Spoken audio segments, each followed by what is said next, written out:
Buenas tardes a todos y todas.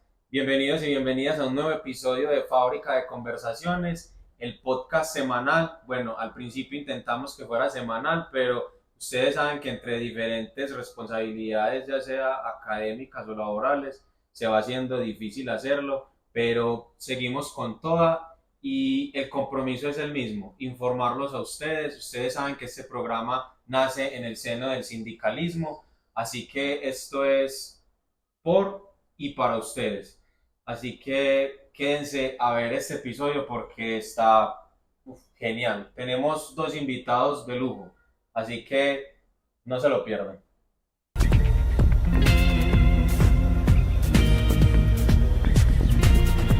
Esperemos que Guillermo nos diga.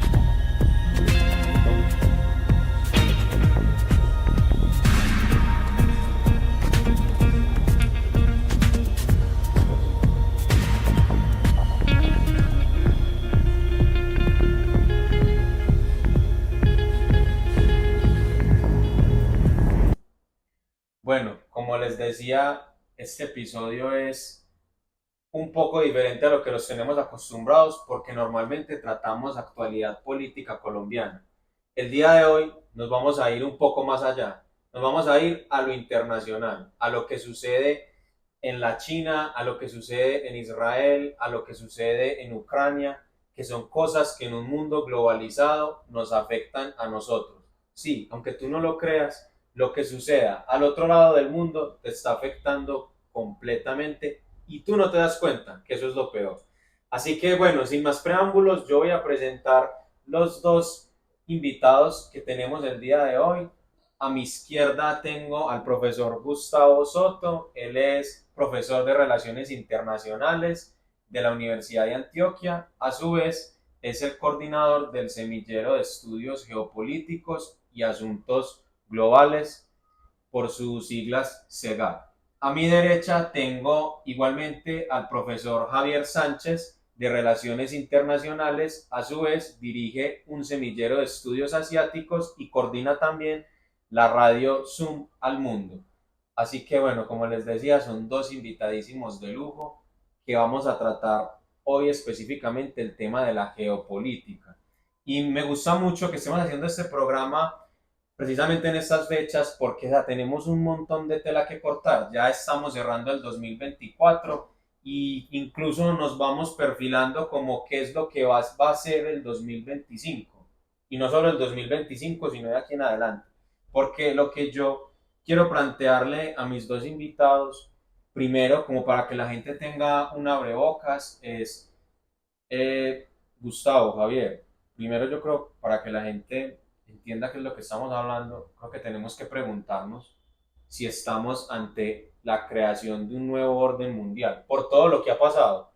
¿Por qué? Porque hace unos días leía yo al coronel Pedro Baños, a menos que ustedes lo han escuchado, que él hablaba de un informe que entregaba la OTAN de la estrategia de seguridad que tiene Occidente, ¿cierto? Porque la OTAN representa como los intereses occidentales.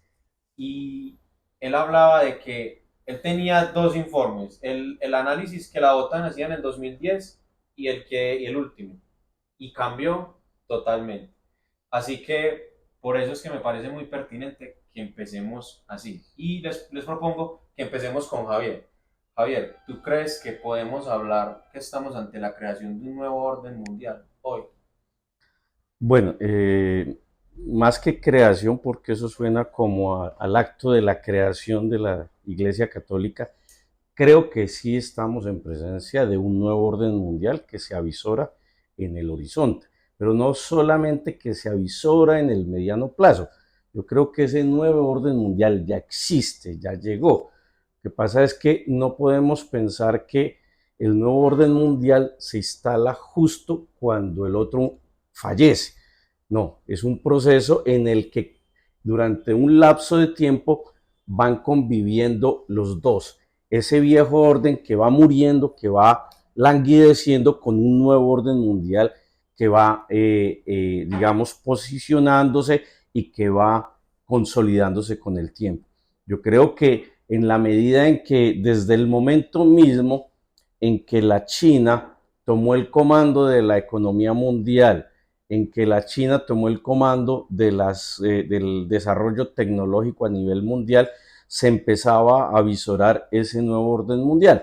Pero adicionalmente ese nuevo orden mundial tiene otras facetas como el proceso de desdolarización en el que el mundo se ha embarcado, no de ahora, este año quizás se ha profundizado en ese proceso, pero el intento de desvincularse del dólar como una moneda para evitar justamente ser objeto de las sanciones que Estados Unidos y Occidente le impone a todos aquellos países que no coinciden con sus intereses, ese proceso viene de atrás. Igualmente, habría que decir que América Latina también hace parte de ese nuevo orden mundial. En América Latina ya desde hace un par de décadas hemos asistido a la presencia de varios gobiernos de distinta naturaleza, con diferencias entre uno y otros, pero que pudiéramos agrupar de manera global en lo que denominaríamos gobiernos alternativos o la ola del sur en América Latina. Y esa ola de gobiernos del sur, en mi opinión, es una expresión más de ese nuevo orden mundial, porque es justamente desde América Latina donde se le están planteando retos y desafíos a ese mundo occidental, donde justamente estos gobiernos de América Latina están ayudando a impulsar iniciativas como la de los BRICS, que juega un papel fundamental y que será una de esas herramientas claves de ese nuevo orden mundial que, repito, para mí ya llegó, solamente que está todavía en el escenario compitiendo con el viejo orden mundial que se resiste contra todo pronóstico a dejarse excluir o dejarse sacar del tinglado de la lucha geopolítica. Muchas gracias, Javier, por esa respuesta. Muy buena esa introducción para la gente. Gustavo, ¿tú cuál es tu respuesta? ¿Tú crees que estamos ante la creación de un nuevo orden mundial? ¿Qué piensas tú? Sí, yo de alguna manera coincido con la apreciación que hace el profesor Javier y a ello solamente le agregaría que esto no es algo nuevo en la historia de la humanidad. Si miramos, muchos analistas ya lo han planteado, la historia de la humanidad ha sido la historia de los ciclos del auge y caída de imperios y la emergencia de otros nuevos. Eh, y, y, esto ha sido una constante. Roma tuvo su auge, también su caída, y así sucesivamente España, Portugal, en su momento los mongoles fueron, de hecho son el imperio reconocido como el más extenso en kilómetros cuadrados que hubo en la historia antigua y medieval, y, y en posesión de control territorial fueron el más extenso. Y así sucesivamente. Inglaterra también tuvo su época, inclusive bastante extensa, que casi podríamos ubicarla hasta el fin de la Segunda Guerra Mundial. Y luego emergen los Estados Unidos. Y ahora a los Estados Unidos también se le está planteando un desafío. Y, en esa constante que se evidencia en la historia, siempre hay una potencia desafiante.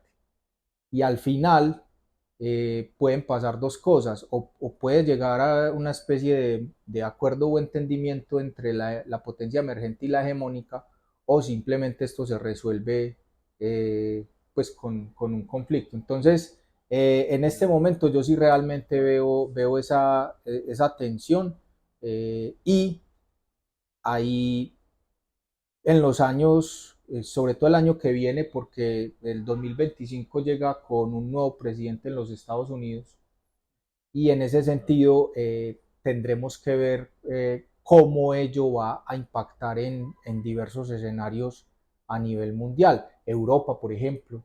Europa inclusive al interior, ahora que tú mencionabas al coronel Pedro Baños, dentro de la misma Europa se está dando una discusión de realmente tenemos que crear un ejército europeo propio, europeo continental, incluso dejando por fuera a Inglaterra, porque no podemos seguir empeñando nuestra seguridad al paraguas de los Estados Unidos. Pero es que esta misma discusión se está dando en Japón. En Japón también hay sectores dentro de la sociedad japonesa que dicen, tenemos que realmente, decirlo claramente, rearmarnos, porque no podemos seguir confiando en que Estados Unidos nos va a garantizar nuestra seguridad. Entonces realmente hay muchos aspectos que con la llegada de Donald Trump, creo que a nivel mundial eh, van a ir o perfilando ese nuevo orden mundial y haciendo que en ciertos escenarios muchas potencias vayan declinando, por solo mencionar el caso de Francia en el África subsahariana. Eso sí es muy evidente, ¿no? Porque los europeos, no, no sé si llamarlo, que los han expulsado o ellos han abandonado África. ¿Qué piensa Gustavo? La verdad, yo creo que ha sido una, como una, como irlos sacando, pues no de manera violenta, pero sí irlos sacando desde el punto de vista, por ejemplo, de no renovar los acuerdos de cooperación, porque en el África subsahariana se está dando un fenómeno muy interesante que es la Asociación de Estados del Sahel, pues que empieza con Mali, Burkina Faso y Níger, países que de alguna manera, por ejemplo, han cortado su cooperación con Francia, siguen manteniendo el franco CFA como moneda, pero en este momento están buscando acumular reservas de oro para sacar una moneda propia. Saben que no lo pueden hacer en este momento porque todavía no tienen un respaldo importante para una moneda propia, pero están acumulando reservas de oro en ese sentido. Cortaron la cooperación con Francia porque recientemente se filtraron informes que dejan muy mal parado a las fuerzas francesas que supuestamente estaban en estos países cooperando con estos gobiernos para combatir el extremismo yihadista. Y parece ser que era todo lo contrario, que supuestamente se daba esta cooperación y lo que estaba haciendo el yihadismo era avanzando en el terreno y extendiéndose en estos países. ¿Por qué lo digo? Porque desde el momento en que Níger, Burkina Faso y Mali cortan la relación de cooperación militar con Francia, Níger en este momento, cuando antes solamente controlaba el 60% de su territorio, en este momento ya controla el 95% del territorio. Burkina Faso, el gobierno central solamente controlaba el 30% y ahora controla el 70%. Y en el caso de Mali, pasamos de un control del 60 del 50-60, sobre todo tenía perdida la zona de la Sawad, que es la zona de los Tuareg del norte, ya controla el 90%. ¿Y cuál es el objetivo? Controlar el 100% de todos los tres territorios, hemos dicho, sacar el extremismo islamista de esta región y lo están logrando. O sea que ya, con esta introducción yo creo que podríamos concluir que sí, sí, evidentemente estamos ante la creación como de un nuevo orden internacional, ¿cierto? Voy a volver a Javier y quiero preguntarle a Javier qué, qué está cambiando, qué sería lo que está cambiando. Por ejemplo, aquí Gustavo nos da unas luces como, bueno, hay países de África que han ido sacando o rompiendo sus lazos con los europeos y se han ido acercando de pronto a otros mares, a otras cosas.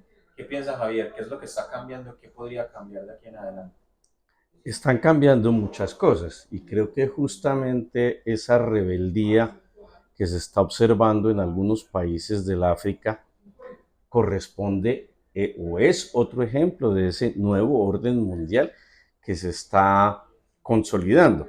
Digamos que pudiéramos señalar, para responder la pregunta que le hacías al profe Gustavo, efectivamente Francia y algunas de estas potencias están saliendo, pero se están saliendo cuando lo sacaron. O sea, son los africanos los que están sacando a gorrazos a las potencias europeas que los han esclavizado y que han explotado sus recursos naturales por décadas. Y si bien es cierto que estas naciones obtuvieron su independencia formal en ese proceso de descolonización que arranca después de la Segunda Guerra Mundial, los 50, los 60 y algunos más tardíamente en los 70, esos países no tenían una independencia real, digamos, tenían una independencia formal, pero seguían bajo la tutela de las potencias europeas. Lo que hoy estamos viendo, aunque todavía no se ha logrado consolidar del todo, precisamente porque todavía muchos de estos países siguen girando alrededor de esta moneda que ustedes mencionaron, la CFA, pero lo cierto es que estamos asistiendo a lo que pudiéramos denominar una descolonización 2.0. Solo que en este caso la descolonización sí es efectiva. No solamente sacar las tropas de las potencias europeas, sino intentar hacerse al control de la economía, del Estado, o como bien lo acaba de mencionar con acierto el profesor Gustavo, al control del territorio, que eso es lo fundamental. Entonces es una de las expresiones de ese nuevo orden mundial. Pero hay otras expresiones que es fundamental y aquí empato. En este año que concluye, tuvo lugar más o menos entre junio y julio, no recuerdo la fecha exacta, una reunión de cooperación entre China y el continente africano.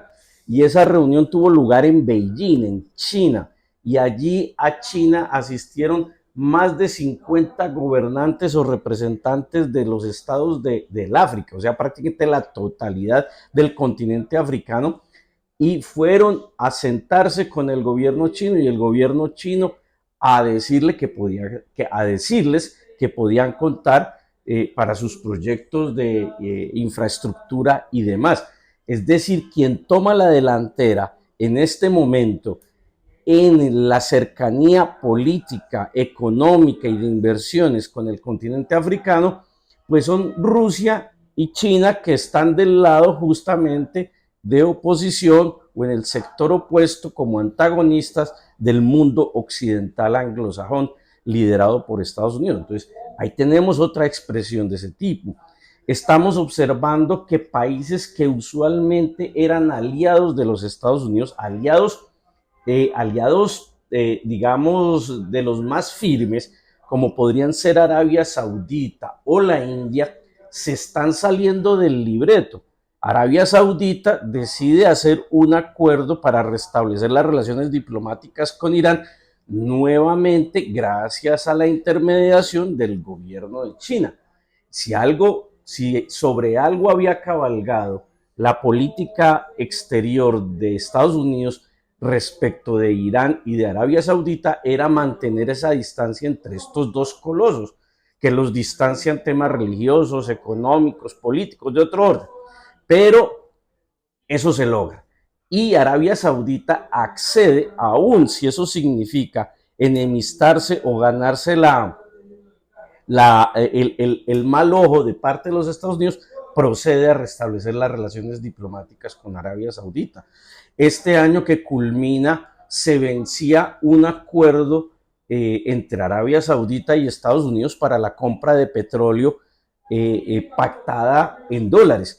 Y Arabia Saudita decide no renovar ese acuerdo y a partir de ahora le notifica a Estados Unidos que las transacciones petroleras se harán en monedas nacionales, pero no necesariamente en dólar. Entonces, uno dice, ¿cómo es posible que un país que era prácticamente uno de los guardianes de los intereses de Estados Unidos en la península árabe se está saliendo del libreto y se le está saliendo, como decimos coloquialmente aquí en Colombia, se está saliendo del llavero de los Estados Unidos? La India no se ha declarado antinorteamericana, pero la India ha sido la artífice hasta cierto punto de que la economía rusa no haya colapsado a partir de las sanciones económicas que Occidente le impuso, porque es la India la que ha venido comprándole a Rusia a menosprecio todos los hidrocarburos que dejaron de comprarle los europeos.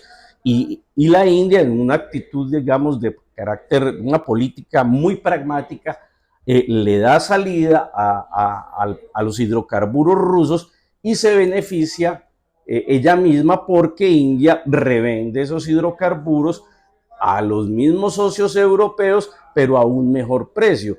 Es la India la que está haciendo parte de los BRICS. O sea, está el apoyo, la presencia de la India en los BRICS es fundamental porque le da un soporte muy importante. Aquí lo hemos comentado en otros escenarios con el profe Gustavo. La India es la quinta economía ya del mundo, con miras a convertirse en la tercera economía en menos de una década. Entonces, estamos asistiendo a 1000 manifestaciones de rebeldía contra los dictados de Estados Unidos y de Occidente en general.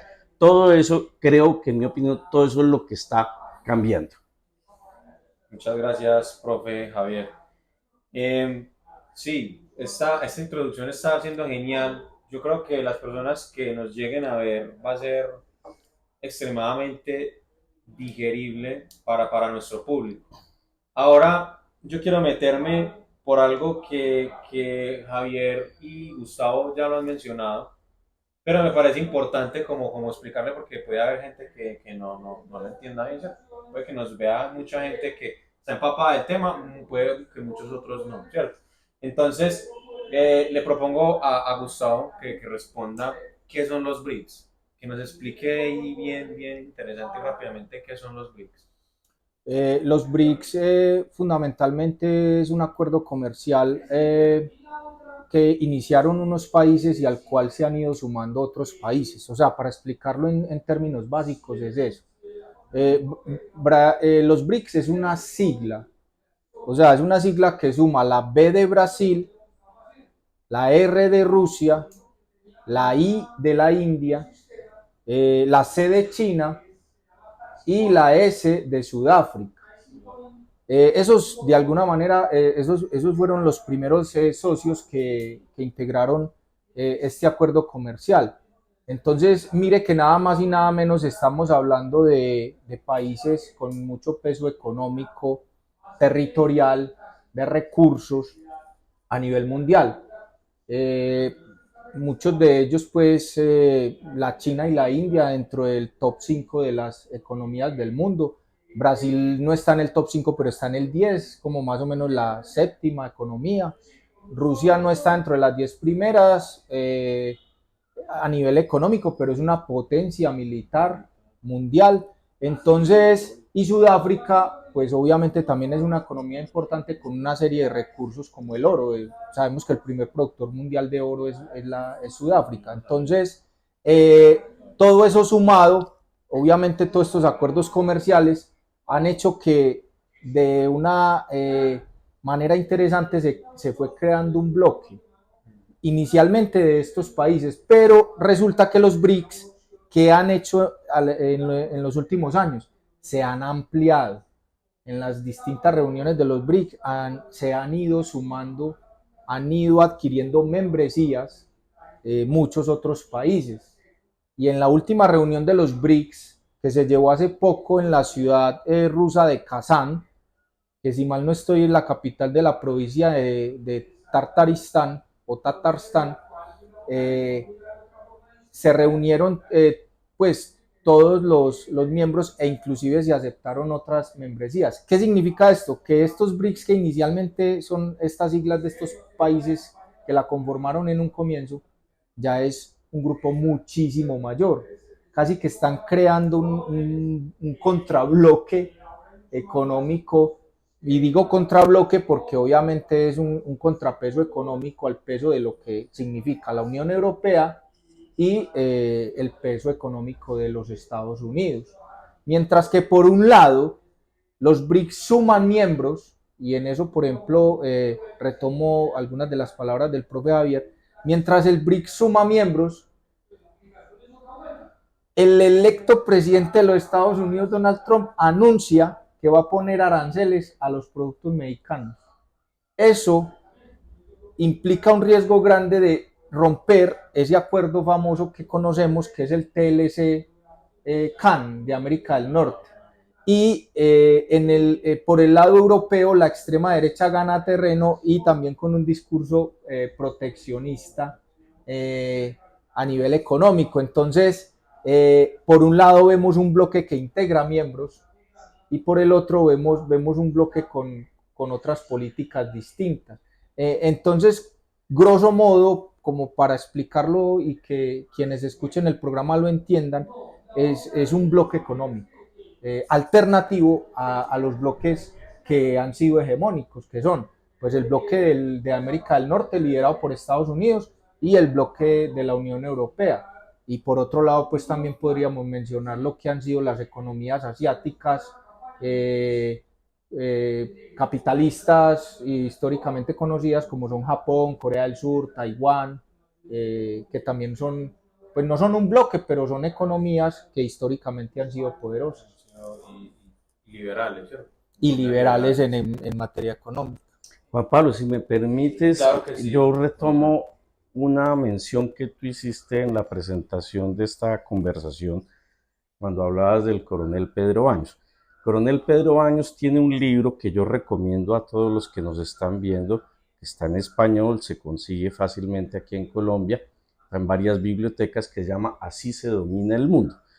En uno de sus primeros capítulos de este libro, Pedro Baños señala, hace una analogía de que el mundo funciona y se organiza como en un patio de colegio, y señala que normalmente en los patios de los colegios o de las escuelas siempre habrá un niño que es el que manda la parada, o bien porque es el más grande, o porque es el hijo de los miembros de la asociación de padres de familia, o porque es el dueño del balón con el que juegan, y entonces él se siente en el derecho de excluir del patio y de los juegos, del grupo de juego, a los niños que no le siguen la cuerda, o a los que les tiene algún tipo de encono por cualquier razón. Y Pedro Baños señala que eso durante un tiempo los niños se lo aguantan, pero paulatinamente se va generando como una respuesta a ese intento de ese niño matón, de ese niño peleador, bravucón, belicoso, y se empiezan a organizar, y entonces ese otro grupo trae otra pelota o se empieza a, digamos, a armar otro combo aparte. Pues los BRICS justamente responden a esa analogía. Los BRICS son esos niños en ese patio del colegio mundial que se cansan de que los sancionen, de que Estados Unidos utilice el dólar como un arma de guerra económica, que le promueva golpes de Estado o desestabilización de los gobiernos a través de revoluciones de colores y otras modalidades, y han empezado a organizarse casi que de manera espontánea, y hasta cierto punto yo diría que la mayor responsabilidad que estos países del sur global se empiecen a organizar hay que atribuírsela justamente a la actitud de Occidente y en concreto de los Estados Unidos.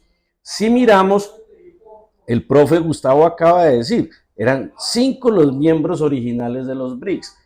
En la conferencia del año anterior, en la cumbre del año anterior, se admitieron 6 nuevos miembros, solo que uno de ellos, Argentina, que lastimosamente con la llegada de Javier Milei al gobierno de Argentina, Argentina declina la invitación a ser parte de los BRICS y solamente ingresan 5 nuevos países.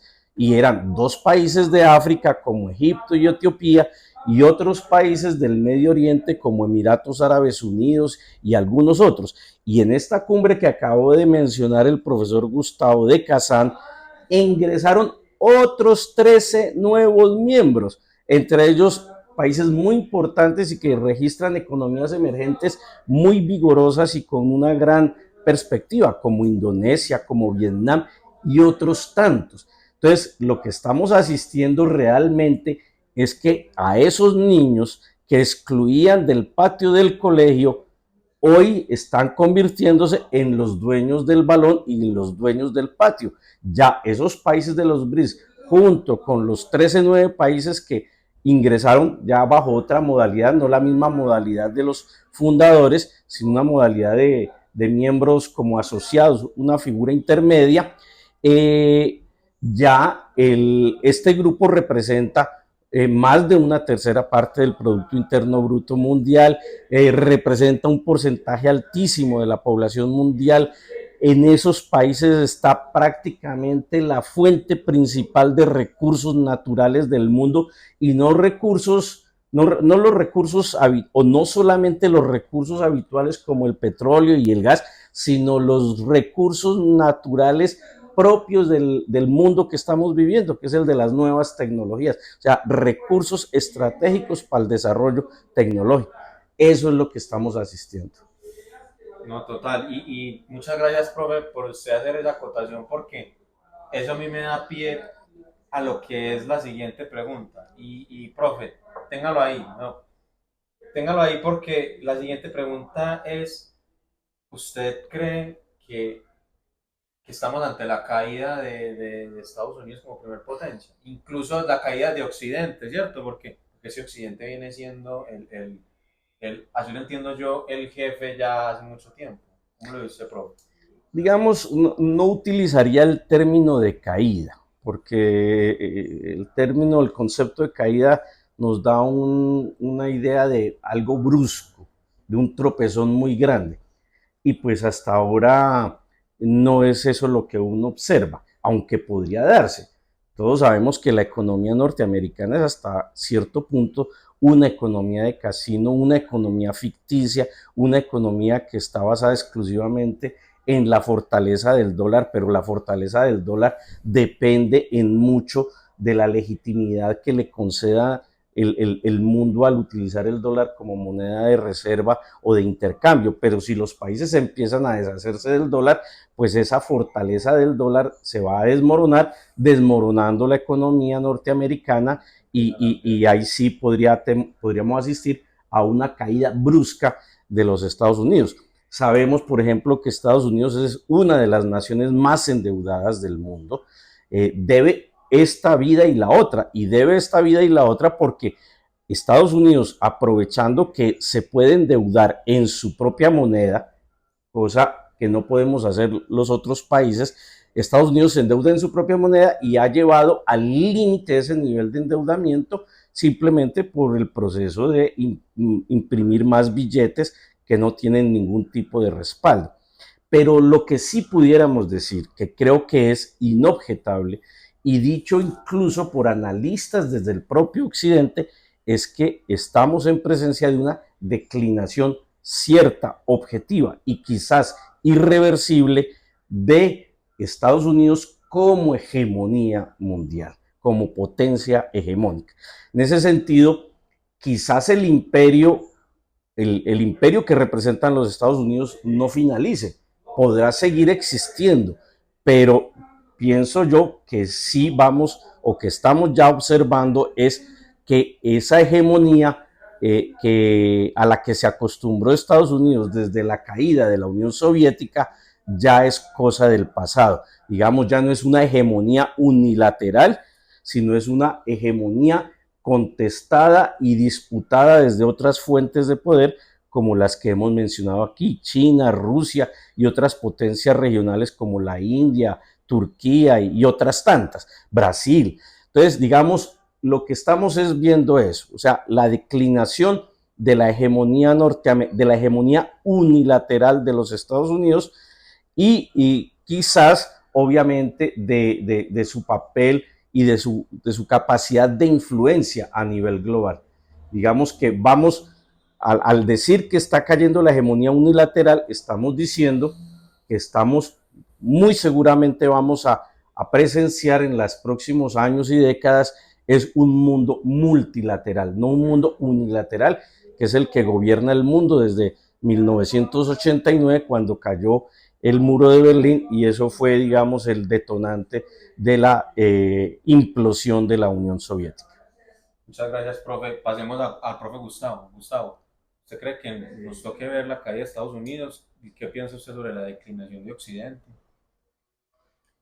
Bueno, que nos toque ver, no lo sé. Yo realmente sí, y de hecho también he revisado un video. Debo confesar que no me he leído el libro, pero sí revisé un video que hace el mismo autor del libro, donde hace este análisis. Obviamente lo hace desde la economía. El autor se llama Ray Dalio, sobre el nuevo orden mundial, y él, de hecho, él mismo manifiesta que más o menos estamos como en un punto donde Estados Unidos va en caída, o sea, va para, ¿cómo se dice? El punto de la De inflexión. intersección, donde se intersectan las dos líneas, la línea de caída y la línea de ascenso. Y que a partir de ahí, obviamente, la caída se podría frenar, pero la forma de frenarla son que la potencia hegemónica tome las decisiones acertadas en el momento acertado. Y yo veo que hasta el momento Estados Unidos no lo está haciendo. En ese sentido, lo que haría, y de pronto el profe Javier lo mencionó, sería agudizar y profundizar la crisis. ¿Por qué? Porque es que Estados Unidos tiene unos problemas internos que de hecho no se han digerido mucho en ciertos escenarios de la información a nivel mundial. Por ejemplo, indicadores como tasas de homicidio, abuso sexual, consumo de drogas, o sea, un montón de indicadores sociales que a uno le van mostrando la degradación de una sociedad. Estados Unidos, si usted mira todo, la mayoría de esos ítems están de primero o en los primeros lugares, en el top 3. Y por el otro lado, para una potencia convertirse en hegemónica, tiene que controlar un montón de aspectos al interior de su sociedad. El principal problema que yo veo es el gasto público. Estados Unidos tiene un sobre desbordado gasto público. Y Estados Unidos, ya el profesor Javier lo dijo, y eso si lo miramos en las gráficas, ha ido acrecentando con el tiempo y parece ser que en las próximas décadas no se va a frenar. Y es el aumento de la línea de ascenso del gasto público, que inclusive puede llegar a superar el límite de la producción del Producto Interno Bruto. ¿Qué significa eso pues para las personas que nos están escuchando? Que Estados Unidos gasta más de lo que recoge, o sea, gasta más de lo que produce y de lo que genera riqueza en su país. Y parece ser que a futuro esa tendencia no solo se va a mantener, sino que se va a incrementar. O sea, Estados Unidos con el paso de los años a futuro va a gastar muchísimo más de lo que va a recoger. Entonces va a ser una economía supremamente endeudada. Por ejemplo, uno de los principales acreedores de Estados Unidos es China. O sea, ¿quién lo diría? O sea, Estados Unidos a uno de los países, creo que al país, me atrevería a decir que al país que más le debe es a China. Está súper endeudado con China, pero no solo con China, con muchos otros países.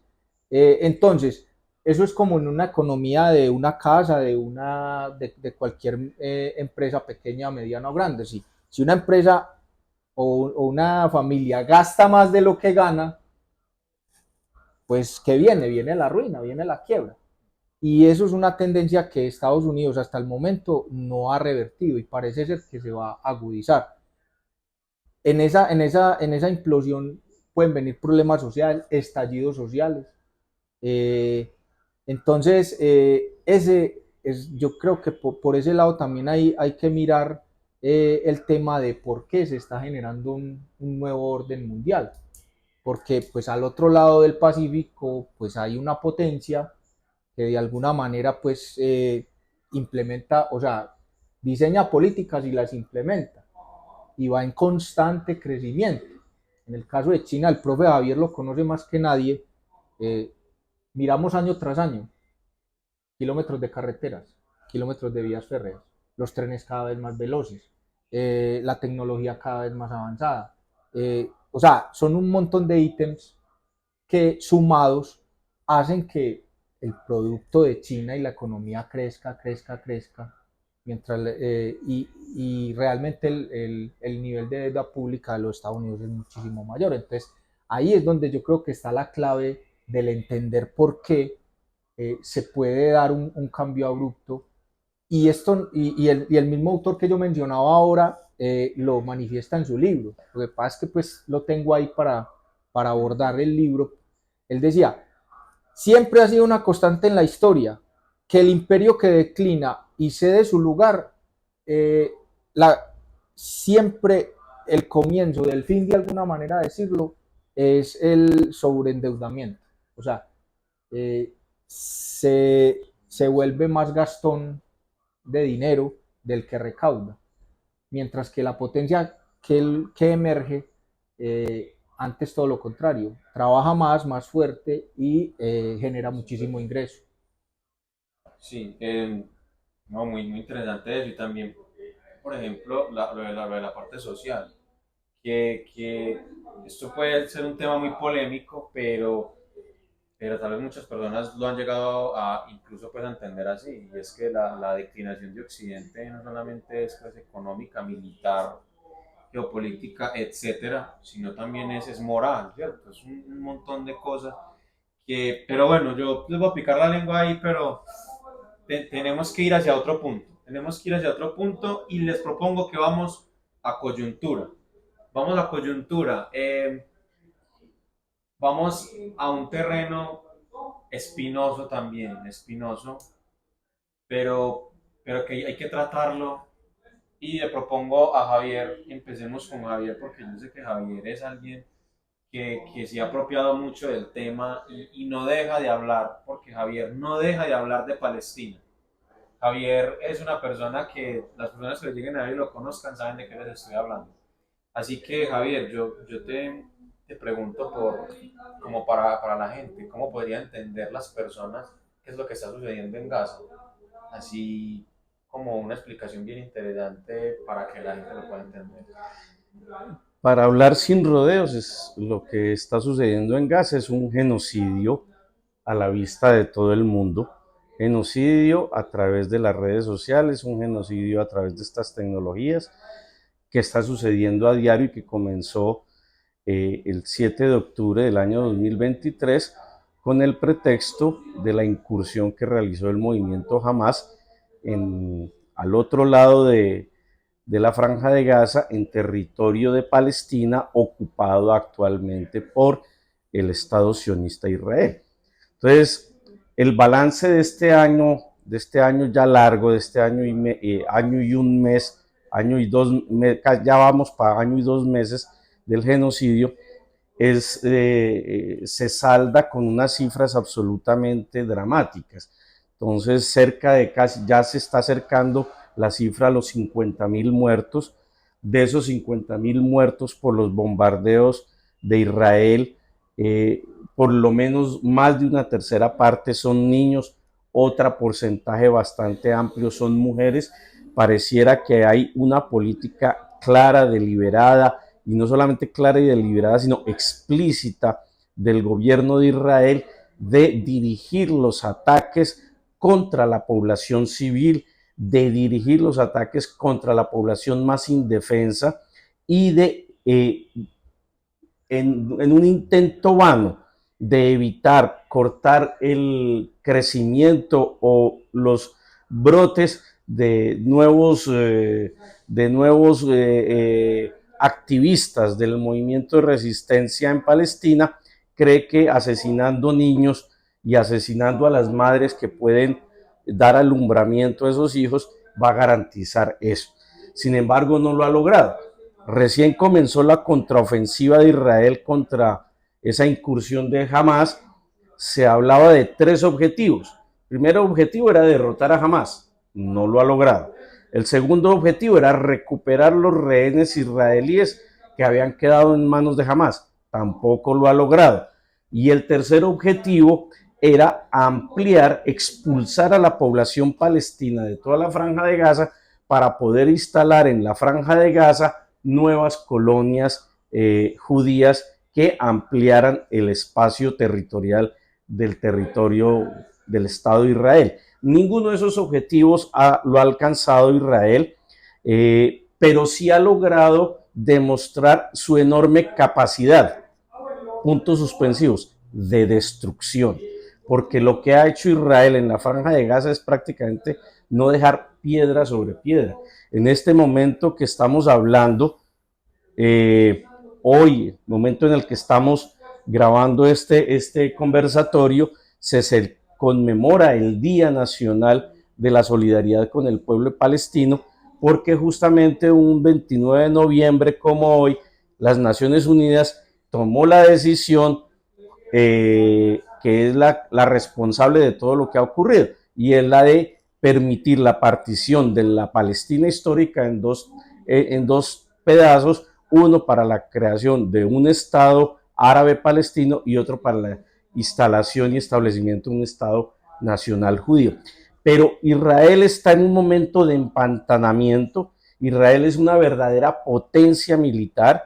Yo invito a las personas que nos están viendo que consulten un sitio en internet que se llama Global Firepower, en el que ustedes pueden calcular cuál es el poderío militar de cualquier país del mundo y encontrarán que Israel obviamente está en la lista del top 20. Es una verdadera máquina de guerra alimentada desde 1948 por el presupuesto norteamericano. Lo que ha ocurrido en estos 76 años de ocupación ilegal no hubiera sido posible sin el apoyo diplomático, político, económico y militar y mediático por parte de los Estados Unidos y de Europa hacia el Estado de Israel. Pero a pesar de todo ese respaldo, Israel está empantanada en Gaza, como repito, no ha logrado ninguno de los objetivos, entonces intenta ampliar el conflicto y por eso decide iniciar el bombardeo, iniciar la penetración en el territorio del Líbano, que hace frontera con el norte de Israel, y bombardear los reductos donde se ubican el movimiento de resistencia Hezbollah, y lo que acabamos de conocer esta semana que concluye es que Israel tomó la iniciativa de propiciar una tregua con Hezbollah. Es decir, en este intento también de penetrar hacia el territorio del Líbano, también ha fracasado. Todas las incursiones y los bombardeos que ha hecho Israel sobre el territorio del Líbano, sobre Beirut, a través de aviones o de drones, quizás haya sido muy efectivo, pero el intento de penetración con soldados en el territorio del Líbano se ha saldado de manera muy trágica para el propio Estado del Ejército de Israel. Entonces estamos en una situación muy caliente, muy complicada, en la que Israel intenta extender el conflicto buscando provocar a Irán para que Irán tenga respuestas, digamos, un poco desproporcionadas que motiven a los Estados Unidos a meterse de lleno y de frente en el conflicto de Palestina. Ya están metidos, pero Israel desearía que el ejército de los Estados Unidos participara de manera activa. Hoy día, digamos, es una situación un poco paradójica. Israel, digamos, está ganando si la medición del triunfo se hace en litros de sangre y en número de muertos. Efectivamente, Israel está ganando este conflicto, pero si medimos la legitimidad, la pérdida de legitimidad, la explosión, la verdadera primavera de manifestaciones ciudadanas en todo el planeta en favor de Palestina, podemos decir que Israel está perdiendo la guerra. Desafortunadamente, las poblaciones del mundo entero apoyamos a Palestina, pero los gobiernos que están en sus respectivos lugares siguen apoyando y prestándole apoyo al Estado de Israel. Es una situación realmente lamentable. La gente sabe. Yo pienso que hay muchas personas pues, que antes no, digamos, apoyaban abiertamente la causa palestina, pero yo creo que si abren el Instagram, el TikTok, por alguna parte les sale algo de algún medio serio que documenta lo que está sucediendo allá y es imposible que eso no te toque el corazón, es imposible que a la gente eso no le toque el corazón. Y por ese lado sí, Israel está realmente empantanado. Creo que la parafernalia mediática a favor de Israel no creo que pueda sostener la mentira mucho más tiempo. Así que, no, realmente, muchas gracias, profe, por esa respuesta. Yo quisiera pues ponerle una pregunta difícil porque hablar sobre el futuro siempre es complicado. Pero, Javier, ¿tú qué piensas? ¿Qué podría pasar de aquí en adelante? ¿Hay esperanza para el pueblo palestino? ¿Qué piensas tú? Digamos, el desenlace de lo que está ocurriendo en Palestina depende de varios factores. Un primer factor, el respaldo que Israel tiene desde Occidente. O sea, si Israel empieza a perder el respaldo de Occidente, eso puede erosionar efectivamente el gobierno de Israel y el respaldo que recibe también de Estados Unidos. Hay avances en ese sentido. Por ejemplo, ante la decisión de la Corte Penal Internacional de ordenar el arresto de Benjamín Netanyahu y de su exministro de Defensa, Yoav Galán, las naciones europeas que han apoyado a Israel de manera decidida todo el tiempo se apartaron en esta ocasión y dijeron, lo dijo así su propio vocero de Relaciones Exteriores, me refiero al señor Josep Borrell, señalando que Europa ha suscrito el Tratado de Roma y por tanto estaría en la obligación de detener a Netanyahu si Netanyahu tocara tierra en alguno de los países que han suscrito el acuerdo, el tratado de la Corte Penal Internacional. Eso ya marca una distancia. En medio de este año que ha sido tan trágico, tres o cuatro naciones de Europa decidieron reconocer oficialmente a Palestina. Me refiero a Eslovenia, me refiero a Noruega, me refiero a España y creo que Irlanda. Aún otros países que sería clave que reconocieran a Palestina no lo han hecho, como el Reino Unido, como Francia, como Alemania. Pero el hecho de que ya 4 naciones europeas hayan tomado la decisión de reconocer a Palestina le gana, digamos, aliados a Palestina en su lucha por su reconocimiento. Esta semana también, la semana anterior, hubo un triunfo, un pequeño triunfo simbólico, pero desde el terreno cultural, pero yo lo valoro altamente, y es que la UNESCO, que es una de las instituciones de la familia de las Naciones Unidas, declaró la kufilla, esta prenda, el pañuelo, la bufanda que utilizan los palestinos, la declaró como un patrimonio inmaterial de la humanidad.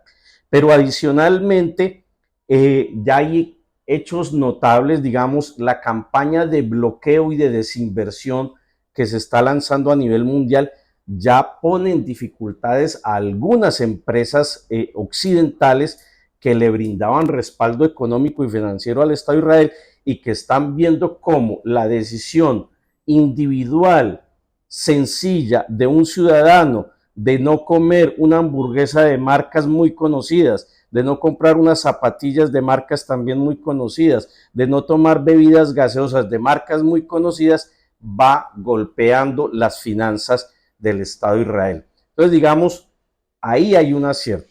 Otro elemento que incide en el futuro del conflicto en Palestina, si se puede denominar conflicto, es la política interna de Israel, porque el primer ministro actual, Benjamín Netanyahu, está siendo juzgado por la justicia israelí por casos de corrupción, por otros casos distintos al genocidio que se está cometiendo, cosa que si la guerra, si digamos hubiese una tregua y se cayera el gobierno y pudiera caerse el gobierno de Netanyahu, prácticamente de manera inmediata la justicia israelí, la propia justicia israelí le podría poner mano a Benjamín Netanyahu acabando con su carrera política. Entonces la política interna también es muy importante y hay manifestaciones muy importantes en Israel, aunque muchas de estas manifestaciones no van más allá de reclamar el regreso de los familiares que siguen retenidos por el movimiento Hamas, y aquellas voces inconformes con lo que está haciendo Israel frente al pueblo palestino son menores al interior de Israel, pero esa política convulsionada de Israel puede también precipitar cambios bruscos en algún momento. Y obviamente lo que ocurra a nivel mundial. Si Estados Unidos le quitara el respaldo a Israel, al día siguiente Israel tendría que modificar su actitud. Ahí están, digamos, los nubarrones más oscuros, porque si el actual gobierno de Biden ha sido proclive a defender de manera incondicional a Israel, el gobierno que se anuncia, el gobierno que se instalará en la Casa Blanca a partir del 20 de enero, es todavía más pro-israelí. Me refiero al gobierno de Donald Trump. Debemos recordar que Donald Trump fue quien cambió de sede, la sede de la Embajada de los Estados Unidos de Tel Aviv a Jerusalén, acto que automáticamente es visto por la población árabe y por la población musulmana como un verdadero acto de provocación. Entonces hay una serie de factores, y uno de esos factores que a veces minimizamos, pero que es fundamental, es el papel de la sociedad civil. Cada uno de nosotros, ustedes que nos están viendo, al no dejar de hablar de Palestina, al promover actividades que expliquen las raíces del conflicto, que permitan ver y conocer del mundo en general los crímenes que a lo largo de estos 76 años de ocupación ha cometido Israel, creo que estamos contribuyendo con un granito de arena, pero muy efectivamente a que termine esta tragedia que agobia al pueblo palestino. Y es una verdadera tragedia. Ellos lo llaman la Nakba, ¿es cierto? ¿Qué es la Nakba? La Nakba es el nombre con el que ellos conocen la fundación del Estado de Israel en el año 1948, y lo llaman como la Nakba, que significa la catástrofe en árabe, porque a partir ya de la formalización del Estado de Israel se inició un proceso de expulsión violenta por parte de los colonos israelíes de la población que allí habitaba, y fue una expropiación, expulsión a la brava, que ha quedado documentada en muchos libros. Yo invito a las personas que nos escuchan a que lean el libro de un autor, de un historiador israelí, que se llama Ilan Pappé, que tiene ese libro que se llama La limpieza étnica de Palestina, para que vean qué fue lo que hizo ese naciente Estado de Israel, apoyado por la Gran Bretaña, por lo que se denomina pomposamente la comunidad internacional, de lo que empezó a hacer con el pueblo nativo que habitaba la Palestina histórica. Muchas gracias, Javier, por muy completo eso para que la gente se lo lleve y de verdad piense en esto porque, bueno, como lo dice el profe, uno a veces piensa que no puede hacer mucho, pero realmente con repostear algo en WhatsApp, en Facebook, en Instagram, en la red social que sea, vas a ir generando una ola que puede cambiarle la forma de pensar a muchas personas. Bueno, ahora vámonos hacia el profe Gustavo. Profe, ¿qué piensas sobre Gaza? ¿Qué va a pasar con Gaza? Pues realmente yo creo que poco tendría que complementar a lo que ya de manera muy eh, extensa y de manera muy acertada dijo el profe Javier. ¿Qué va a pasar con Gaza? Es una buena pregunta, porque pues ahí hay posiciones que hay que tener en cuenta. Primero, no sabemos realmente qué pretende Israel. Si el norte de Gaza anexionárselo a su territorio, todo parece indicar que así es, porque veía yo hurgando en internet que están extendiendo líneas de teléfono, líneas de acueducto, o sea, redes. Están extendiendo redes en el norte de Gaza. eh, Todo parece indicar como para adecuar la zona para repoblarla. Entonces, la franja podría quedar partida. O sea, la parte norte, por eso digo, no sabemos, no sabemos, podemos intuirlo, pero a ciencia cierta, pues nos lo dirá el tiempo. Pero una de las opciones es que de pronto el norte de la franja lo recolonicen. Digo recolonicen porque ya la franja, y el profe Javier lo sabe, estuvo colonizada. En la franja de Gaza era un lugar donde cohabitaban colonos judíos con los palestinos de la franja. Fue Ariel Sharon cuando fue primer ministro. Ariel Sharon ya murió, creo que le dio una apoplejía. eh, el que toma la decisión de desmantelar todas esas colonias de colonos judíos que habían en Gaza y entregarle pues la franja a los palestinos. Wow. pero entonces, claro, era una situación de constante tensión. ¿Eso en qué año fue, perdón? Hasta el 2006, donde habían colonias judías dentro de colonos judíos dentro de la franja. ¿Qué pasa? Que es posible que el norte de la franja, tal como está en este momento, porque si se ve incluso satelitalmente y el profe lo decía, es que el norte de la franja lo borraron. O sea, ¿qué hay ahí? Tierra y escombros. Prácticamente Israel arrasó el norte de la franja y los palestinos están aglutinados en la zona del centro y del sur. Entonces, una de las opciones puede ser esa, que Israel se quede con el norte de la franja.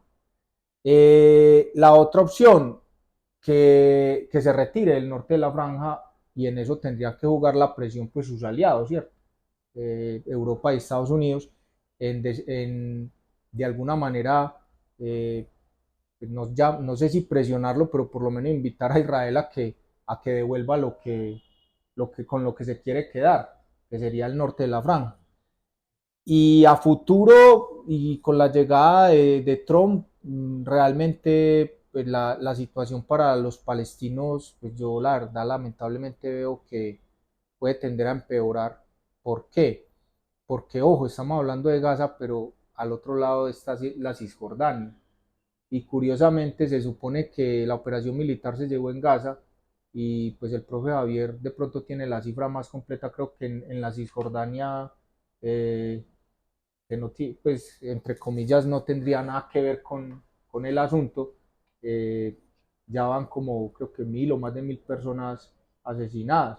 ¿Por qué? Porque allá sí hay establecidas colonias judías dentro del territorio de Cisjordania. Recordemos los oyentes, pues las personas que van a ver este video, que hay dos territorios palestinos, Cisjordania y la Franja de Gaza. Entonces, ahí, ¿y por qué digo que las perspectivas no son nada alentadoras? Porque ahí de pronto hay un tema interno de Israel social, que es el tema demográfico.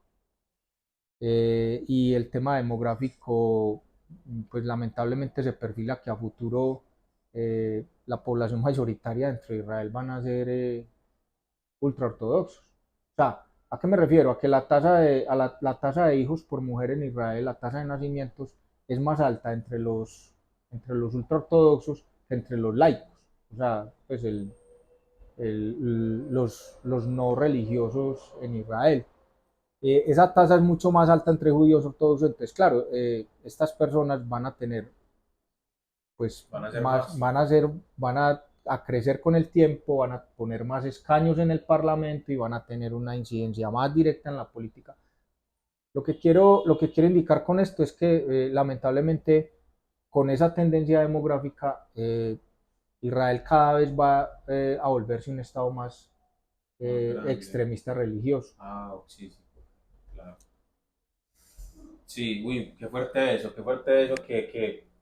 bueno, muy interesante y hay que tenerlo en cuenta. Seguro poco se está hablando de eso, seguro hay poca gente que lo esté visionando así.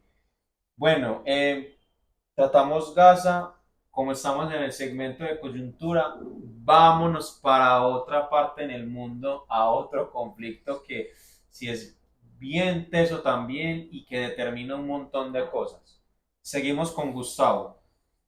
Profe Gustavo, ¿usted en qué punto cree que se encuentra el conflicto en Ucrania en estos momentos? En este momento, el conflicto en Ucrania está, no, está en un punto en el cual Rusia lo que está buscando es consolidar toda la zona de las regiones del este.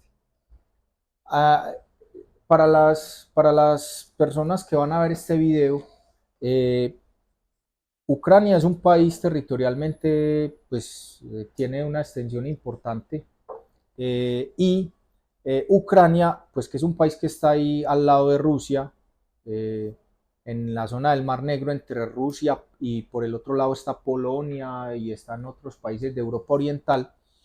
Eh, Ucrania es como decir la puerta de acceso de comunicación por esa zona del Mar Negro entre Rusia y Europa Oriental. Entonces, en este momento, Rusia está avanzando Rusia está avanzando en el este de Ucrania. Prácticamente una parte importante de esas zonas de Lugansk y Donetsk, como decir dos regiones, aquí lo llamaríamos departamentos, ya casi en su gran mayoría están controladas por Rusia. ¿Qué características tienen esas regiones? Que la mayoría de los que históricamente han habitado ahí étnicamente son rusos, no ucranianos. Entonces, podría darse un punto de no retorno donde Ucrania, yo creo que ya para mi análisis es muy difícil, por no decir que imposible, imposible pues no hay nada, pero es muy, muy, muy difícil que Ucrania recupere lo que ya perdió, o sea, Lugansk y Donetsk, y hay una zona que tampoco veo probable que la recupere, y es la región entre el Donetsk y la península de Crimea. Esa zona es la costa que Ucrania tenía entre, entre la parte de Donetsk y la península de Crimea. Esa costa se llama la costa sobre el mar de Azov.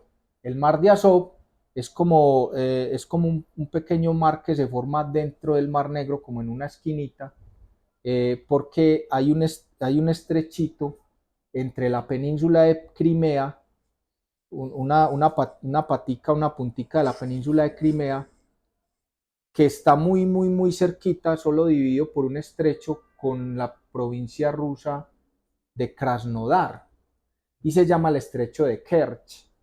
Es un estrecho que de hecho Rusia había hecho un puente, pero después los ucranianos se lo volaron para conectar esa provincia de Krasnodar con la península de Crimea, que ya después del año 2013 Rusia se la anexionó.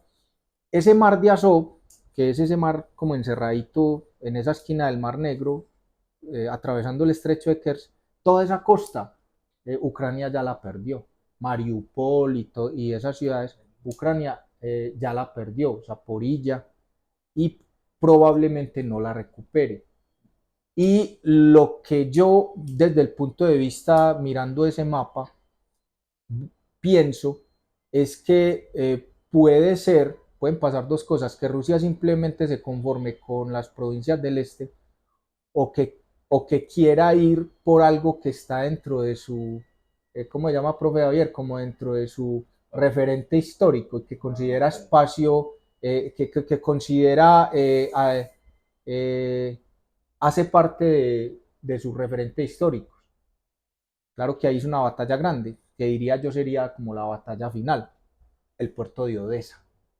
O sea, de pronto cerrar esa pinza entre la provincia de Kherson, porque hay Kherson y Gerson. Gerson es al norte, Kherson es ahí al ladito de la península de Crimea.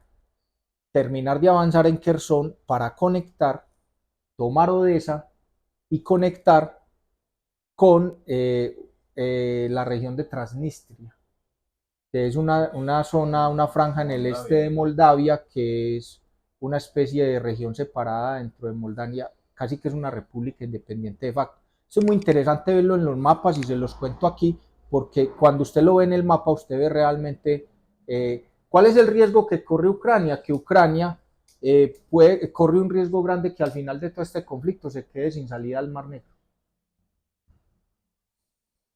Uy, muy teso, muy teso. Eso es una tesis muy interesante. Porque eso pone a Ucrania pues, de cara al futuro en una situación muy complicada, ¿cierto, profe? Bueno, ahora pasemos al profe Javier. Profe Javier, cuál es tu opinión sobre Ucrania? Y adicional a eso, si tú crees que un acuerdo de paz está cerca, o cómo lo ves tú, ¿qué tan cerca estaría como la resolución de ese conflicto? Bueno, yo lo primero que haría es empatar lo que está sucediendo en Ucrania y lo que está sucediendo en Palestina con una de las reflexiones con que comenzamos el conversatorio, la declinación de los Estados Unidos. Porque ni en Ucrania ni en Palestina veremos tropas norteamericanas, pero quien está detrás bambalinas en esos dos conflictos se llama Estados Unidos. De hecho, en un sentido estricto, no podemos hablar de que sea una guerra de Ucrania contra Rusia, sino una guerra de la OTAN, liderada de la OTAN, es decir, una alianza militar surgida en Occidente y liderada por Estados Unidos, que se denomina Organización del Tratado del Atlántico Norte. Es una guerra entre la OTAN contra Rusia, por la OTAN, liderada por Estados Unidos contra Rusia, en suelo ucraniano, con sangre ucraniana y con carne de cañón joven ucraniana. Eso es la guerra de Ucrania. ¿Y qué estamos observando? Ahora en febrero del año 2025, si no hay acuerdo ni de armisticio, ni de paz, ni nada por el estilo, se cumplirían 3 años de una guerra que los Estados Unidos y los estrategas norteamericanos creían que iba a ser un asunto de pocos meses que llevarían a debilitar de manera radical la economía rusa, fracturando la economía rusa y por esa vía fracturando la unidad política alrededor de la figura de Putin y pudiendo entonces generar un proceso de cambio de régimen en Rusia para tumbar a Putin y hasta cierto punto tasajear a esa gran Rusia y repartírsela. Entonces, ¿ahí qué estamos viendo? Que el lado que está perdiendo la guerra es justamente el lado de los Estados Unidos. ¿Y qué estamos viendo en Palestina? Lo mismo, que el aliado de los Estados Unidos, que es Israel, está empantanado y si bien puede contabilizar cerca de 50.000 muertos del lado palestino, 100 y pico de mil de heridos también del lado palestino, destrucción de iglesias, hospitales, colegios, universidades, no ha logrado sus objetivos estratégicos. Es decir, en ambos casos, los Estados Unidos, la estrategia de Estados Unidos está empantanada. Para mí, esa derrota de los Estados Unidos a través de países interpuestos es un reflejo más de la declinación de la hegemonía norteamericana. Entonces, para no seguir ahondando con el tema de Palestina y concentrarnos en Ucrania, ¿qué estamos viendo? Estamos viendo la derrota de la estrategia de Estados Unidos con el ejército ucraniano. Es claro que de un tiempo para acá, casi ya vamos a completar un mes de avances lentos, pero seguros y firmes del ejército ruso sobre el terreno ucraniano, que ya los contó acá el profesor Gustavo.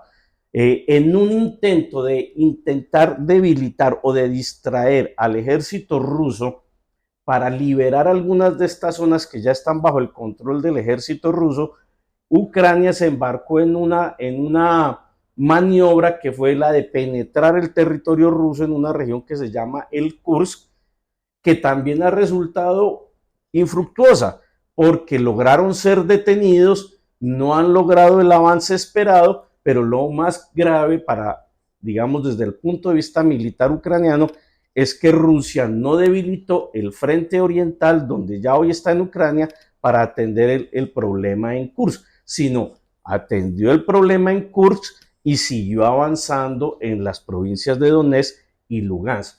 Es decir, Ucrania se acerca de manera decidida a una derrota de tipo militar. Ucrania es un estado fallido en este momento, un estado que sobrevive gracias al financiamiento que le da Occidente, pero ya no tiene ni cómo pagarle a sus empleados. La juventud prácticamente ha terminado por ofrendar su vida y su sangre en su suelo patrio, defendiendo intereses que le son ajenos. Entonces, la situación para Ucrania es muy grave. Ahora, ¿qué sucede? Obviamente, como quien está detrás del conflicto son los Estados Unidos, tenemos es que mirar, ponernos en el vestido de Estados Unidos de qué es lo que está ocurriendo. Y obviamente para Estados Unidos sería una verdadera afrenta si resulta derrotado su ahijado ucraniano. Por tanto, está haciendo todos los esfuerzos posibles para evitar que eso suceda. Entonces, desde antes de las elecciones del 5 de noviembre ya el Donald Trump había anunciado que si era nuevamente elegido y llegaba a la Casa Blanca al día siguiente, entablaría conversaciones con Putin y resolvería el tema de Ucrania en un par de conversaciones telefónicas. Pareciera que eso ha llevado al desespero a la administración Biden, que quiere no solamente dañarle la propuesta y la iniciativa a Trump, sino que quiere no concluir su mandato con una derrota de tipo militar. Y entonces ha decidido escalar aún más el conflicto, autorizándole al ejército de ucraniano disparar misiles de medio y de largo alcance hacia el territorio ruso, con el inocultable propósito de provocar una respuesta desproporcionada de parte de Rusia que invite o les permita invocar el artículo 5 de la constitutivo de la OTAN para que todo Occidente tenga pretexto de intervenir en Ucrania para evitar ¿qué? Para evitar la derrota. ¿Qué está haciendo Rusia? Lo que yo percibo es que Rusia está midiendo las acciones de respuesta justamente en procura de esperar a que llegue el 20 de enero y que la llegada de Donald Trump facilite unas conversaciones que permitan ponerle fin al conflicto. ¿Mediante qué proceso? Yo no me atrevería a decir que un proceso de paz, quizás el proceso de paz sea ilusorio. Creo que muy posiblemente lleguemos a una situación a lo coreano, es decir, a un armisticio, a un simple cese de hostilidades entre las dos partes, y a que se van, digamos, concretando los avances que en el terreno se lograron. Es decir, y ahí coincido con el profe Gustavo, creo que será totalmente imposible que Ucrania logre recuperar parte de todo el territorio que ha perdido, con un agravante: los territorios que ha perdido Ucrania son los territorios más ricos en recursos naturales estratégicos, son, digamos, de los que dependería la economía ucraniana. No, muy teso eso. No, incluso muy teso porque estaríamos hablando de que podríamos estar ante una derrota incluso de tipo militar, que eso sí que pondría las cosas peliagudas. Profe Javier, no pierda la fuerza, le voy a hacer una pregunta, pero una pregunta picante. Y muy rápidamente, para que nos vayamos ya al segmento final, que va llegando al final del programa. Profe Javier, ¿usted cree que estamos al borde de un conflicto mundial? ¿Habrá tercera guerra mundial? ¿Usted qué piensa? Hay distintas posturas, hay algunos analistas que señalan que ya estamos en la Tercera Guerra Mundial, solo que, digamos, la Tercera Guerra Mundial, de que esta Tercera Guerra Mundial no tendría un acto o un hito que haga, que digamos que permita decir a partir del día tal a la hora tal se inició la Tercera Guerra Mundial, pero yo creo que ya estamos en eso. O sea, yo creo que ese proceso de declinación de la hegemonía norteamericana es el que hace posible esta Tercera Guerra Mundial. ¿Por qué razón? El profesor en otros escenarios que he podido compartir con el profe Gustavo, él ha traído a colación, y podríamos pedirle que nos complemente eso, la teoría de la trampa de Tucídides. Y la teoría de la trampa de Tucídides, que es atribuida a un profesor norteamericano que se llama Graham Allison, y a su equipo de investigadores, estudiaron creo que 16 casos de conflicto en los que hubiera una situación similar de un proceso de declinación de la potencia dominante y de avance de la potencia en ascenso. De esos 16 casos estudiados, este equipo de Graham Allison llegó a la conclusión que en 12 habían terminado en guerra. Solamente 4 de esos 16 casos estudiados no terminaron en guerra. Y no terminaron en guerra porque llegaron a las buenas.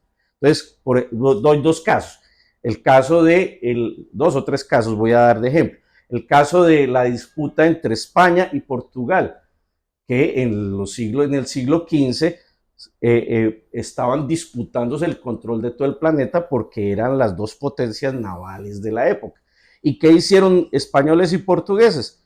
Acordar arreglar por las buenas. Suscribieron el Tratado de Tordesillas en 1494, mediante el cual dijeron, de aquí para adelante, todo para Portugal, y de aquí para allá, todo para España, y dirimieron sus diferencias de esa forma, llamémosla diplomática.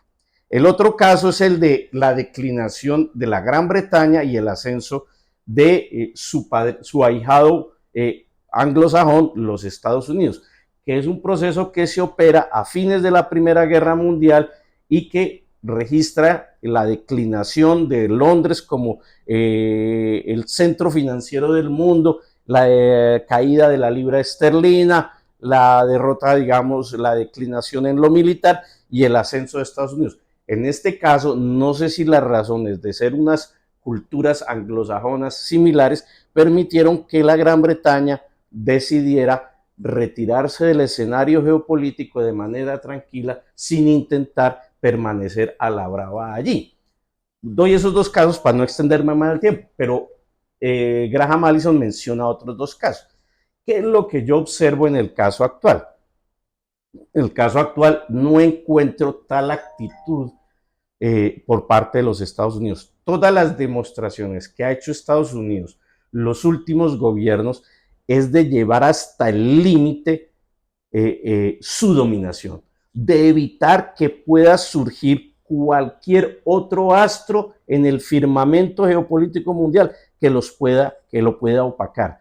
Pero si hubiera la disposición de los Estados Unidos de compartir la gobernanza global con China, con Rusia, con Turquía, con Brasil, con la India, no habría problema. Simplemente se repartirían digamos, los escenarios y las zonas de poder y de influencia y no habría una conflictividad marcada. Pero lo que uno observa, y lo estamos viendo en Ucrania, lo estamos viendo en Palestina, es la decisión clara de Estados Unidos de profundizar el conflicto. Muy seguramente el año entrante observaremos un aumento de las tensiones con China, porque el aspecto, digamos, la amenaza estratégica para los Estados Unidos ni son los palestinos ni son los rusos, es China. Simplemente que Estados Unidos quería debilitar a Rusia, que es un aliado estratégico de China, como una forma de debilitar indirectamente al gigante asiático. No lo ha logrado, pero todo apunta a que va a enfilar sus baterías contra China. Lo que quiero decir es que no hay nada en el panorama de la política exterior norteamericana, ni con Biden, ni con Trump, que le permita a uno albergar esperanzas de que Estados Unidos va a aceptar una gobernanza compartida con el mundo. Por tanto, lo que vamos a asistir es, repito, a un mayor conflicto, a tensionar todavía más las relaciones y eso, sin duda, obviamente llegará un momento en que estalla. Entonces, efectivamente, yo creo, ahora bien, lo que pasa es que la guerra, para redondear la pregunta y no dejarla sin respuesta, ya las guerras no se hacen de la forma tradicional. Estamos viendo guerra tecnológica, guerra de desinformación, guerra a través de drones. Entonces, sí, hay la infantería, hay los blindados, hay la aviación, pero ya hoy la guerra se está haciendo de otras maneras, la guerra económica, la guerra comercial, la guerra tecnológica. Digamos, se ha diversificado el espectro de formatos para hacer la guerra. Totalmente de acuerdo, Javier. Muchas gracias por esa respuesta tan completa. Bueno, llegando al final del programa, sé que nos quedan un montón de cosas que no se pueden tratar porque ya quedaría un tema de 5 horas, pues porque intentando abordar todo lo que sucede a nivel mundial, que pues imagínense todas las cosas que están sucediendo en cualquier parte del mundo en este preciso momento. Y hemos intentado darle espacio a todo lo que ha sucedido desde incluso desde la invasión de Ucrania por parte de Rusia, que es algo que pasó hace 2 años. Estamos hablando de acontecimientos que toman pues mucho espacio de tiempo. Así que al final yo les propongo a Gustavo y a Javier que lleguemos como a unas conclusiones, pero enfocadas en nosotros, ya llegando hacia nuestros territorios. Entonces, voy a comenzar con Gustavo. Profe Gustavo, ya al final, para concluir, ¿usted qué posición cree que debe tener América Latina o tendrá en la conformación de este nuevo orden internacional? Primero que todo, América Latina debería ser más pragmática consigo misma. Más pragmática en qué sentido? En que lamentablemente acá en América Latina todavía nos peleamos los países por temas de ideología, cuando en muchos otros lugares del planeta pues realmente llegan esos acuerdos para prosperar, independientemente de la ideología y etcétera. América Latina todavía sigue enfrascada en esos asuntos y entonces eso no nos permite eh, mirar aspectos como, por ejemplo, ¿por qué no establecemos acuerdos para, por ejemplo, tratamiento económico preferencial? Eh, Me voy en la historia. Bolívar llegó a plantear, por ejemplo, que entre los países de América Latina los productos no tuvieran arancel. O sea, pero solo de América Latina. A Estados Unidos sí cobrarle arancel y a las potencias europeas en el momento. O sea, que entre el comercio entre países de América Latina hubiese una especie de, que fue lo que intentó hacer Hugo Chávez con el tema del ALCA. Perdón, con el tema del ALBA. El ALCA era lo contrario. Eh, cómo ayudarnos entre los países para mejorar las condiciones. En ese sentido, por ejemplo, Brasil ha querido tender más puentes de integración con América Latina que la América no, ¿cómo es? No luso hablante, que sería Brasil.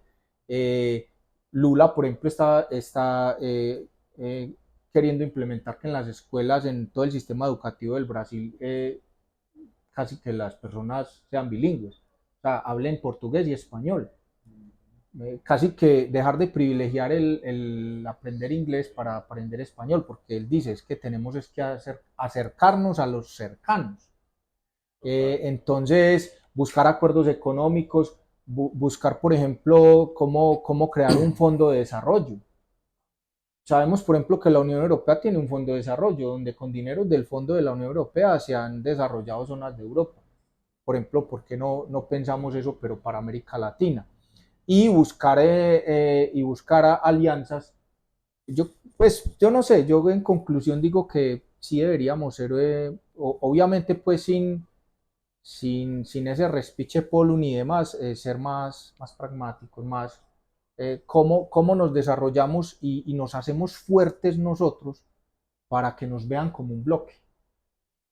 Porque es que realmente si América Latina en el escenario internacional sigue estando dividida, yo creo que no vamos a jugar un papel ni siquiera secundario, me atrevería a decir. América Latina tiene que ir pensando, y aquí todavía seguimos peleando por temas de ideología. Vamos a lo local, pues. Aquí en Colombia todavía y ni siquiera establecemos acuerdos sobre ciertas cosas que incluso son beneficiosas para el país en general, independientemente de la posición política, temas de infraestructura. A mí me parece que lo que está haciendo el actual presidente con el tema de los ferrocarriles, no deberían acabarlo los gobiernos que vengan. China se ha desarrollado es porque ha desarrollado su red de raíles, su red férrea, entre otras cosas, pues, sacar la corrupción de la obra pública, o sea, muchas cosas que América Latina debería revisar. Como bloque somos fuertes. Si no estamos en bloque y pensamos pragmáticamente, es muy complicado. Muchas gracias, profe. Un acuerdo sobre lo fundamental. Yo diría que eso es como también algo a lo que el profe hace referencia y que nos falta mucho. Dejar también como pelearnos por bobadas con nuestros vecinos, Hay veces, por ejemplo, es muy triste que aquí tenemos un gobierno progresista de izquierda, llega alguien allá en Ecuador que es de otro tinte y parece como si fueran países muy lejanos cuando fueron un mismo país, incluso no hace tanto tiempo. Pero bueno, profe Javier, ¿cuál es tu respuesta? ¿Cuál crees que debe ser la posición de América Latina en este nuevo orden? Coincido con el profe Gustavo que lo que debe hacer América Latina es fortalecer su unidad. Una unidad que en lo posible sea eh, política, económica, porque desafortunadamente América Latina ha actuado normalmente de manera, no en bloque, sino de manera desunida. Justamente cuando gobiernos alternativos como el de Brasil, el de Argentina en su momento, logran enterrar la propuesta de Clinton del ALCA, los Estados Unidos reaccionan proponiéndole a los distintos países de América Latina acuerdos de libre comercio, pero ya negociados país por país, Por y ese separado. fractura, ese fraccionamiento de la negociación fue lo que hizo posible la penetración de las políticas neoliberales en toda la región.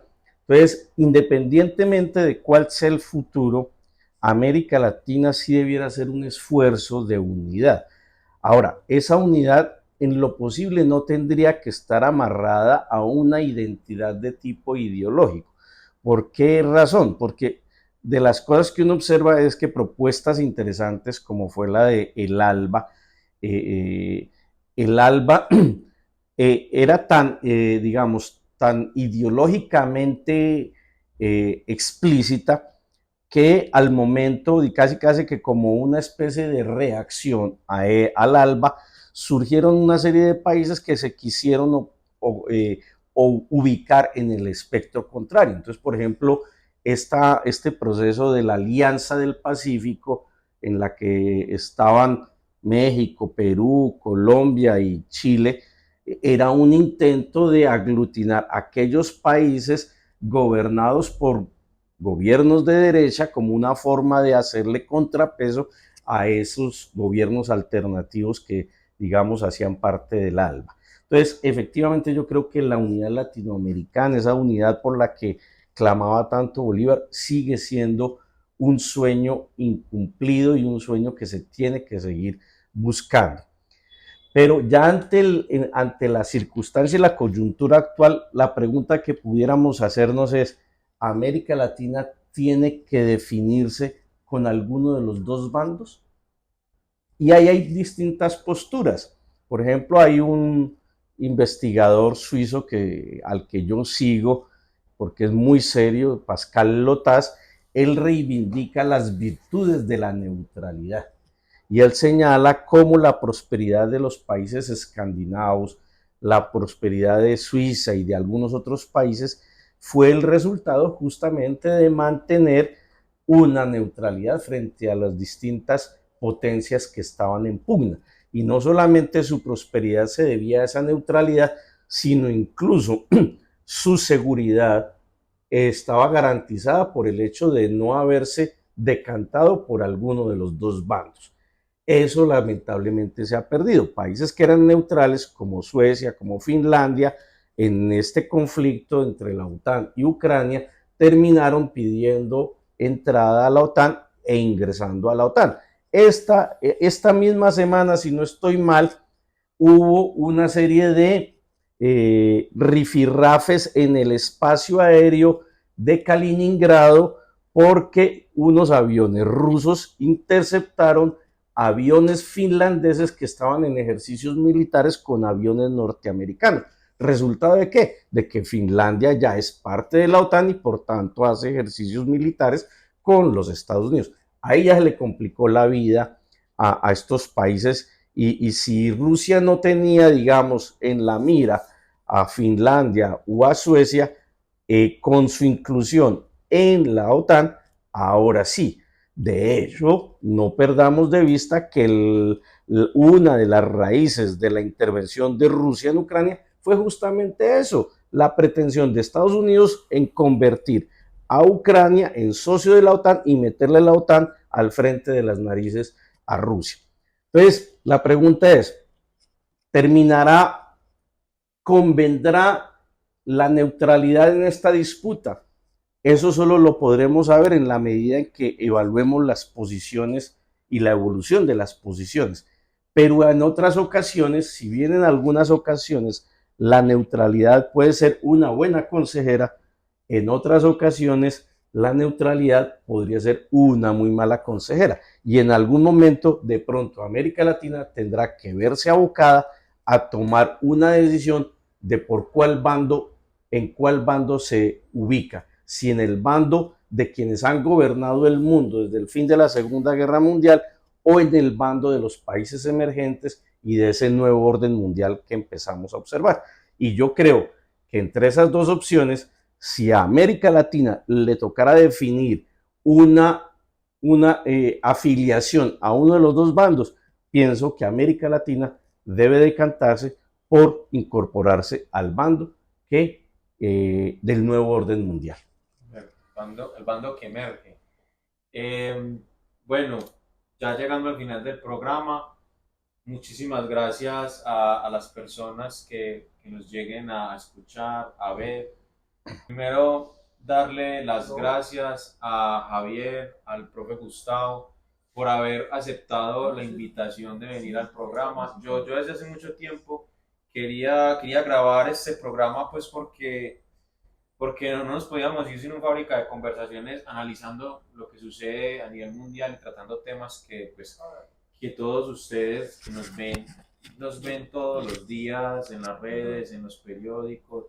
Yo lo sentía muy necesario y además porque es un tema que me apasiona mucho, ya hablándolo personalmente, es un tema que a mí me apasiona mucho y son dos invitados que la verdad admiro un montón porque sé que les encantan esos temas y se dedican a esto y pues que me he formado de ellos y que gracias a ellos he aprendido un montón de cosas, así que no, para mí este episodio ha sido un placer, profe Javier, muchas gracias por haber aceptado la invitación, ahora lo invito a que se despida del público. Juan Pablo, muchas gracias a ti. Invito a quienes nos están viendo, si no se han suscrito a Mundo Tech, que lo hagan, a que nos ayuden a difundir esta conversación, no tanto por un sentimiento de egolatría hacia el profe Gustavo y hacia mí, sino porque es una necesidad que espacios de conversación alternativo cada vez se vayan fortaleciendo más. Gracias por la invitación y espero podernos volver a encontrar en otro momento. Muchas gracias, profe Javier. Gustavo, un placer haberlo tenido acá. De verdad que no, fue un episodio genial. Le daría paso para que se despida del público, profe. Bueno, pues a ti, Juan Pablo, agradecerte la invitación a esta sesión, a las personas que tengan la posibilidad de observar esta grabación, decirles que es importante analizar más a profundidad los aspectos que suceden en otros lugares del mundo.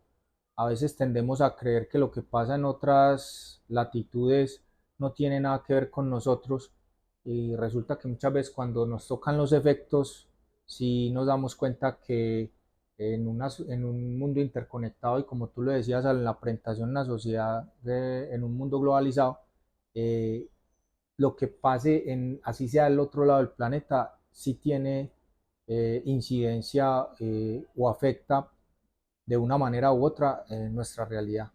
Eh, Muchas gracias por permitirnos hablar de estos temas. Al profe Javier y a mí nos gusta bastante y es un tema que es como una fuente inagotable. O sea, realmente son tantas cosas que hay que tocar en la geopolítica que nunca alcanza el tiempo, jamás alcanza el tiempo. Total, no, profe, muchas gracias a usted, a Javier. Esperamos tenerlos. Profe, otro programa más adelante. ¿Qué piensa? Sí, es que como te decía, o sea, la geopolítica comprende tantas cosas que pretender en una grabación de una a dos, incluso podríamos extendernos hasta 5 o 6 horas y no terminaríamos de hablar de tantos temas, porque la geopolítica es eso, la geopolítica es una cosa que es una disciplina que la vemos inclusive en el día, en este momento están pasando cosas en lugares del planeta que van a tener consecuencias. Es una fuente que nunca se agota de estudio. ¿Por qué? Porque es el día a día, el devenir del planeta. Total, total. Estoy de acuerdo. Bueno, damas y caballeros, hemos llegado al final de este noveno episodio ya de Fábrica de Conversaciones. Muchas gracias a quienes nos vienen viendo desde el primer episodio. Muchas gracias por el apoyo, por los comentarios. De verdad que el apoyo que ustedes nos dan es muy valioso para nosotros. Y bueno, esperamos encontrarnos en un próximo episodio. Así que muchísimas gracias. Recuerden dar like, comentar y suscribirse. Muchas gracias. Hasta luego. Chao, chao.